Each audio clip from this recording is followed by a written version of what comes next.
പേര് മൊയ്തു പി. ഇവിടെ ഈ ഭാഗത്ത് ഞാനേ ഉള്ളൂ മൊയ്തുവായിട്ട്. വൈവാഹിക അവസ്ഥ എന്താണ്? വൈവാഹിക അവസ്ഥ വൈവാഹികോ? നിങ്ങളോടായോണ്ട് പറയാലോ, പക്ക ഒറ്റ മോശ. ഓളൊരു ബഡ്കെട്ട സ്വഭാവ പെണ്ണുങ്ങൾക്കേ. വൈവാഹിക അവസ്ഥ എന്നുള്ളതുകൊണ്ട് ഞാൻ ഉദ്ദേശിച്ച അതല്ല. ഭാര്യ ഉണ്ടോ അതോ കല്യാണം കഴിച്ചിട്ടില്ലേ? ഭാര്യയൊക്കെ ഉണ്ട്. എന്താ മോതിരോട് തെളിച്ചില്ലല്ലോ? ഉണ്ടായിട്ടും വലിയ കാര്യമൊന്നുമില്ല, അതുകൊണ്ടാ തെളിച്ചില്ലാത്ത. മതം ജാതി? ഇസ്ലാമാണ്. മുസൽമാൻ. ഇസ്ലാം. ക്വാളിഫിക്കേഷൻ? വിദ്യാഭ്യാസ യോഗ്യത?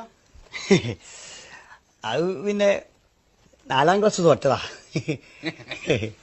സ്കൂളിൽ പോയിട്ടുണ്ടല്ലോ? പോയിക്കണ്, ഉപ്മാവൊക്കെ തിന്നിക്കണ്.